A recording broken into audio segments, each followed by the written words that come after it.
Uno de los temas que más ha despertado el interés es con respecto al diagnóstico de las ECUs automotrices, módulos de control o centralitas. Pero primeramente necesitamos conocer los componentes que la integran. Estos componentes electrónicos han evolucionado también. Aquí tenemos precisamente un módulo de control en el cual podemos reconocer muchos de estos componentes. Las resistencias o resistores que podemos observar aquí, puedes ver que cambia el tamaño según lo que nosotros tenemos ahora en este paquetito de resistores. Aquí tenemos las resistencias con este código de colores, el cual es una de las primeras cosas que tenemos que aprender en el estudio de la electrónica.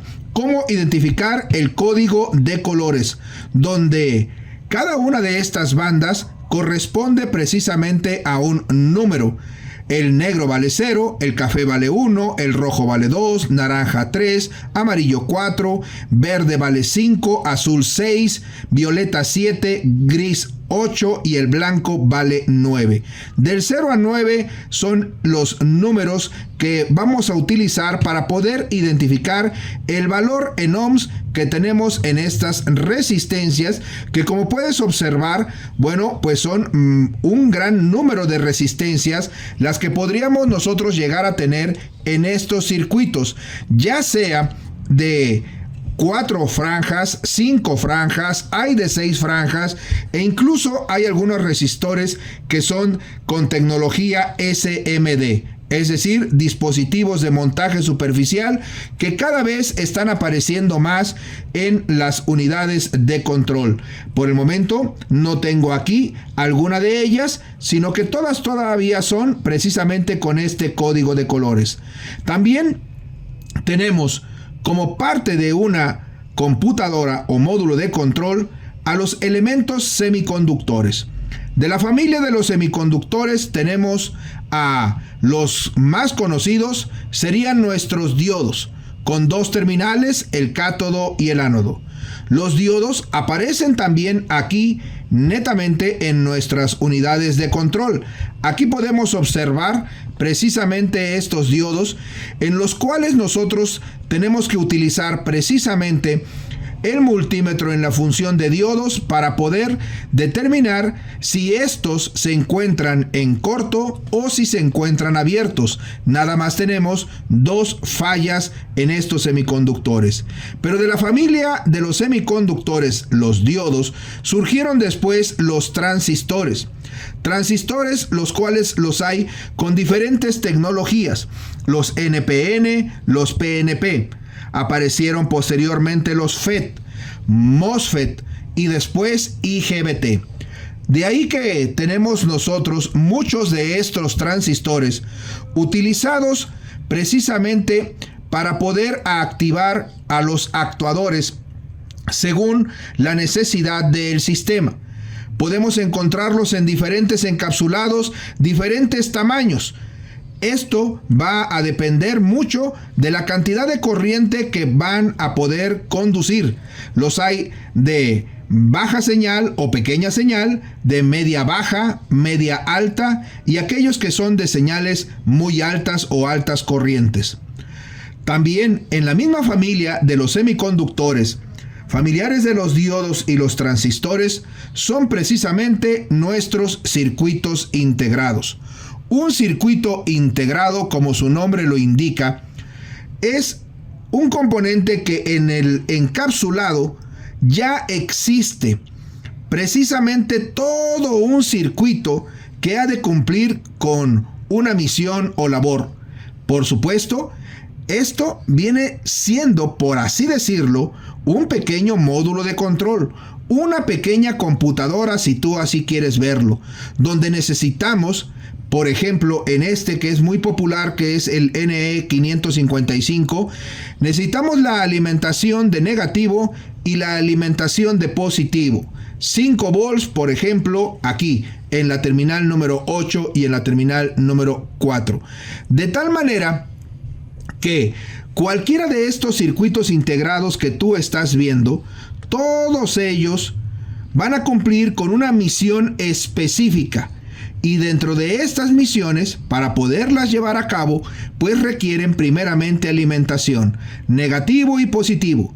Y es precisamente parte de lo que nosotros tenemos que verificar al momento de estar diagnosticando una ECU. Por supuesto que ya previamente se hizo un diagnóstico en el automóvil que llevó a sospechar que es precisamente el módulo de control quien se encuentra dañado.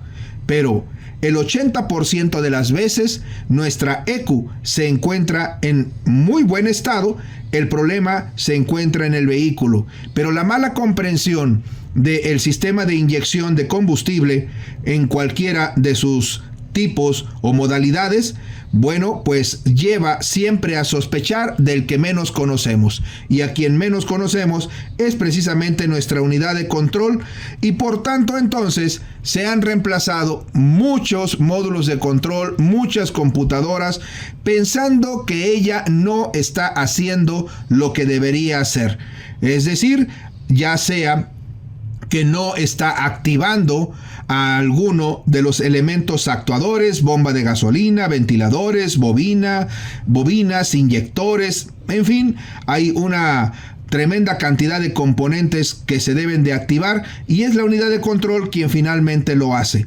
Por ello, entonces, necesitamos hacer un diagnóstico previo en el automóvil y posteriormente ya en el banco de trabajo en nuestra computadora.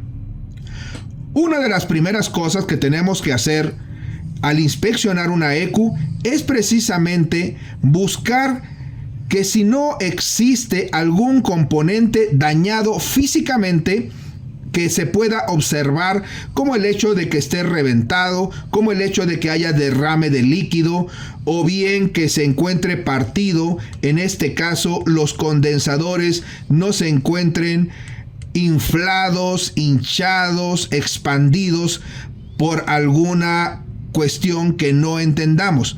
Lo primero que debemos de hacer es observar si no hay un componente dañado. También tenemos que observar que las pistas no se encuentren voladas o dañadas, que no se encuentren interrumpidas, puesto que es precisamente lo que vendría siendo el elemento que comunica y que transporta finalmente las alimentaciones de positivo y negativo y aquellas señales que son necesarias que provienen desde los sensores y lo que después nuestro microprocesador va a determinar que hay que hacer y activar a los actuadores. Así que eso es de lo primero que podríamos nosotros hacer. Con la ayuda de un microscopio o con la ayuda de una lupa, tratar de observar que todas las líneas se encuentren precisamente en buen estado y no estén finalmente dañadas o abiertas. Así que esto es algo que tenemos que hacer con una lupa, que tenemos que hacer con un microscopio, dependiendo la herramienta que tú tengas. Bueno, pues es necesario que podamos hacer esa inspección primeramente visual. Posteriormente ya será el conocimiento de las resistencias, los diodos, los transistores, los circuitos integrados, los condensadores en sus diferentes tipos, ya que existen condensadores cerámicos, condensadores electrolíticos, condensadores de poliéster, condensadores de tantalio, incluso, bueno, puede haber condensadores de aceite en algunas otras aplicaciones. Así que lo que tenemos que hacer es primeramente hacer la inspección visual y después la inspección hacia los componentes, pero por supuesto necesitamos del diagnóstico del técnico que nos diga cuál es el problema. No activa algún inyector, no activa la bobina, no activa el ventilador, y entonces nosotros tendremos que buscar precisamente cuál es la terminal que corresponde para activación de ese componente. Los circuitos integrados son sin duda los elementos más complejos que pueden aparecer en una unidad de control o computadora. Estos circuitos integrados pueden ser memorias, pueden ser microprocesadores, microcontroladores, pueden ser compuertas lógicas, que nosotros netamente no tenemos una posibilidad de saberlo a menos que contemos con la información de lo que es el datasheet de estos componentes que vemos nosotros aquí. Sin embargo, algo que sí sabemos es que cada circuito integrado tiene que tener una alimentación de positivo y de negativo para poder funcionar. Además de las terminales que van a fungir como señales de entrada y aquellas que van a fungir como señales de salida. Lo que podemos hacer es verificar si existe o no existe esa alimentación, lo mismo que si sus venas conducen hacia los pines que posiblemente ya hayamos diagnosticado que tenemos un problema con ese circuito en particular. Los condensadores electrolíticos son unos componentes que tienen la capacidad de almacenar energía eléctrica en forma temporal entre sus placas. Sus capacidades se dividen básicamente en dos áreas: la cantidad de energía que pueden almacenar y el voltaje que pueden soportar. Usualmente necesitamos poner un condensador que sea del doble de la capacidad del voltaje que se tiene. Es decir, si vamos nosotros a operar con 5 volts, lo ideal sería tener un capacitor o condensador de 10 volts. Así los hay de 16, los hay de 25 volts, los hay de hasta 200 volts. No aplicable en este caso. Sin embargo, esa es una forma de identificar a veces nuestros circuitos. La otra capacidad es precisamente la de almacenamiento de la energía, la cual se mide en faradios. Pero como un faradio es una cantidad muy grande, que sí podemos tener aplicaciones automotrices de decenas de faradios incluso, por ejemplo para el arranque del motor, en el caso de que es el alternador quien funciona como motor de arranque en vehículos actuales. Pero aquí, en lo que es la electrónica de una ECU automotriz, usualmente vamos a manejar las cuestiones en microfaradios y en picofaradios. De ahí que necesitamos aprender a leer precisamente la nomenclatura que tenemos nosotros en estos condensadores que nos dicen cuál es su capacidad netamente en estos pequeños números que tal vez no se alcance a apreciar si la cámara no me lo permite, pero tengo el número 104. Eso quiere decir que tengo un 1, un 0 y 4 ceros. De tal manera que serían 100.000 picofaradios. 100.000 picofaradios quiere decir que un faradio lo hemos dividido en 1000, tenemos milifaradios. Lo volvemos a dividir en 1000, tenemos microfaradios. Los dividimos en 1000 y tenemos nanofaradios. Y por último los volvemos a dividir en 1000, o sea, una billonésima parte de una billonésima, y entonces surgen los picofaradios. Y aquí lo que me está diciendo es que tengo precisamente 100.000 picofaradios. Los condensadores cerámicos son sin duda unos condensadores muy populares. Además de los electrolíticos, los conocen a estos como condensadores tipo lenteja. Tienen una nomenclatura impresa en su cuerpo que en este caso está marcando el 104. Significa que tengo yo un 1, un 0 y tengo 4 ceros más. Un 1, un 0 y 4 ceros viene siendo 100.000. 100.000 picofaradios. Cabe aclarar que un faradio es una cantidad muy grande. Por eso los condensadores tienen unidades más pequeñas que un entero, es decir, submúltiplos. Un entero lo divido en 1000 y tengo milis. Si lo divido entre 1000, ahora tendría yo micros. De ahí que este condensador que ahora tengo en la mano es de 1000 microfaradios. Pero si lo divido otra vez en 1000, tendría yo nanofaradios. Y si divido una vez más por último en 1000, tendría yo picofaradios. Quiere decir entonces que aquí lo que nosotros tenemos son billonésimas partes O sea, un entero lo divides en 1.000.000 de partes y luego lo vuelves a dividir en 1.000.000 de partes. 1.000.000.000 de partes para tener precisamente esta cantidad de 100.000 picofaradios. 100.000 billonésimas partes de un entero.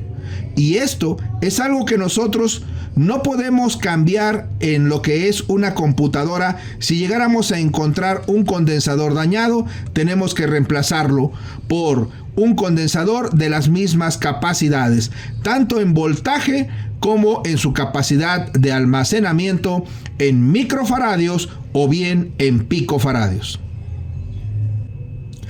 Los transistores, ya sea NPN o PNP, han tenido una evolución muy grande a lo largo de estos últimos años, puesto que aparecieron los transistores FET, de transistores de efecto de campo, donde siguen existiendo 3 terminales, pero que sus nombres son diferentes y su comportamiento también lo es. Canal N y canal P en esos transistores FET. Y después aparecieron los transistores MOSFET, metal óxido semiconductor, y que siguen siendo transistores de efecto de campo. Esta tecnología, pues vino a mejorar mucho lo que son los transistores y por tanto las salidas para los diferentes actuadores que nosotros tenemos. Sin embargo, la tecnología electrónica no se ha detenido y aparecieron posteriormente una combinación de los transistores bipolares con los transistores FET y aparecieron los transistores IGBT, que son los últimos transistores que hoy día tenemos en las unidades de control, y su comportamiento es diferente. Tenemos que estudiar tanto su funcionamiento como el cómo podemos verificarlos, probarlos para determinar finalmente su estado.